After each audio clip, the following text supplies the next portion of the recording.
Eadberth, farewell now. I've not left, not a blooming thing. All I can do now is pass on my family's tale of horror and woe, then pass on myself, soon as I've written it all up in this letter. Seems a faded dream now. But there were a time when we were happy, my beautiful wife Onesta and myself. We were married in high style, with a fitting feast. Then, a year later, our dear Miltberger was born. Folk praised the wean's beauty, said she were a spitting image of her mum. Onesta'd get all cross when they talked like that, but I paid it no heed at the time. Soon enough, our family grew. First Matilda, then Ethel came into the world, both fair as angels. But Onesta, well, I'll never forget the eve she sat there, combing her long chestnut hair while the girls cried and cried. I said to her, "Love, I reckon the lasses are hungry."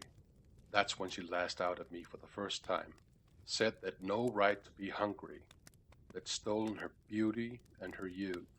That should be more than enough to feed on. I should have known it then.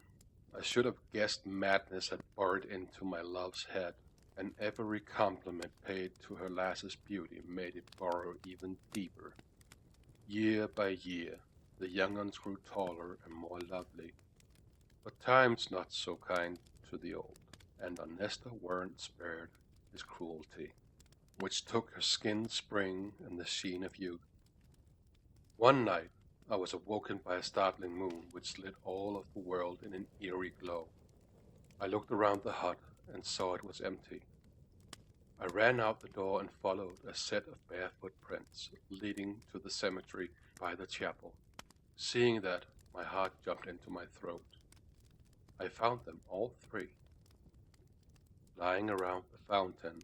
Were I not been their father, I'd never have recognized them. Deep gashes mutilated their faces. Strips of skin and hunks of flesh were strewn all about.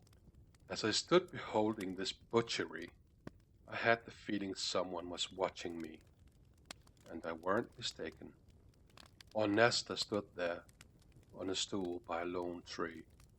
She had a rope draped round her neck like some demonic necklace. They took it from me, all of it, all I had, all I cherished, she said, then jumped. She's dead, my Onesta. My 3 daughters, dead as well. I'll soon join them. I've taken all I have and gave it to the gods. Perhaps they'll forgive me and my beloved Onesta.